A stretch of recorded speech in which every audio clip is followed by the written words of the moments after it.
ایسی حدیث ہے، سمجھ لیجیے حدیث قدسی ہے۔ تو آپ صلی اللہ علیہ وسلم فرماتے ہیں کہ روزے کے تعلق سے اللہ فرماتا ہے فَإِنَّهُ لِي، روزہ میرے لیے ہے، وَأَنَا أَجْزِي بِهِ، اور اس کا اجر میں ہی دوں گا۔ تو روزہ کس کے لیے؟ اللہ کے لیے ہم رکھتے ہیں، اس کا اجر کون دیں گا؟ اللہ تعالیٰ دیں گا۔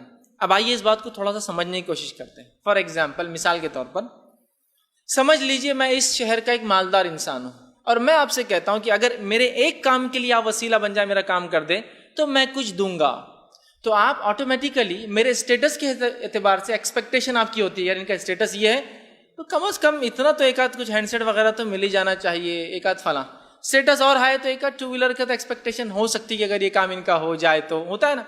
اب اورنگ آباد شہر کا سب سے مالدار انسان کہے کہ یہ کام کر دیے تو کچھ دوں گا، ایکسپیکٹیشن چینج ہو جاتی ہے آپ کی۔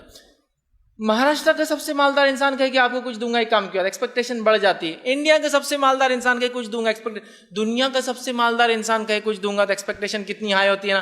اللہ کہہ رہا ہے روزہ رکھو کچھ دوں گا، ایکسپیکٹیشن کم از کم یہ تو ہو سکتی کہ سب سے چھوٹی جنت تو ہونا ہم کو۔ کوئی پلاٹنگ کرنے والا اگر پلاٹنگ نکالتا ہے اپنی زمین میں تو اس کو ساتھ دینے والا سوچتا ہے سب سے چھوٹا پلاٹ تو بھی کم از کم مجھے ملنا چاہیے، ہوتا ہے نا۔ بٹ نیچر ہے چونکہ اس کے پاس جو چیز ہے وہ پلاٹس ہے، وہ بھی دے سکتا ہے آسانی سے۔ تو اللہ تعالیٰ کہہ رہا ہے روزہ میرے لیے ہے تو بندو اجر میں دینے والا ہوں۔ کیا ایکسپیکٹ کرتے ہیں اللہ سے ہم لوگ؟ کم از کم اپنی مغفرت، اس کا معنی ہے کہ جنت، کم از کم کچھ نہیں تو سب سے چھوٹی جنت۔ اور سب سے چھوٹی جنت کے تعلق سے حدیث میں آتا ہے وہ دنیا کے، ہمارا جو گلوب ہے دنیا سے 10 گنا بڑی ہوں گی، سب سے اسمالسٹ، سب سے چھوٹی جنت جو سب سے آخری انسان کو ملیں گی وہ کتنی ہوں گی؟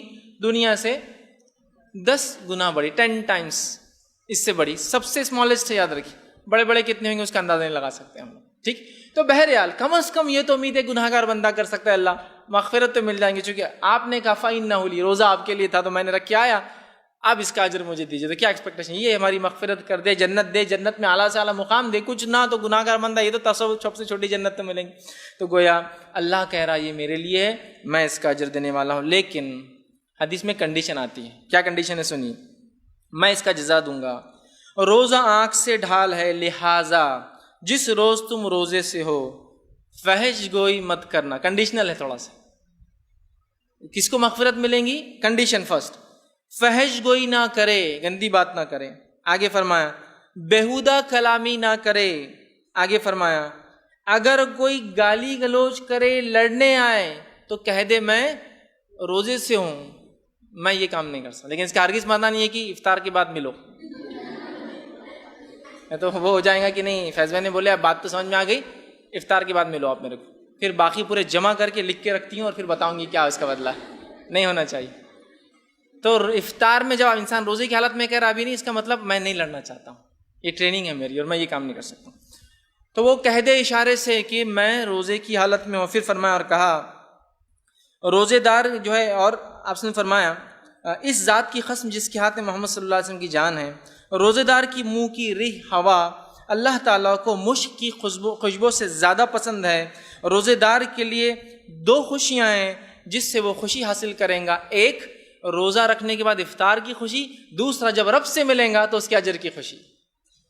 تو روزے کا اجر تو اللہ دیں گا، لیکن کنڈیشنل ہے، کوئی بھی غلط کام اس پہ ہم سے نہ ہو پائے۔ اور 30 ڈیز تک جب کوئی غلط کام دن میں نہیں ہو رہا ہے، انسان احتیاط کر رہا ہے، رات میں تلاوت قرآن، تراویح، تہجد، سحر اور تمام چیزیں، تو 1 منتھ کی ٹریننگ انشاءاللہ زندگی بدلنے کے لیے کافی۔ آئیے اسی طرح روزے کی فضیلت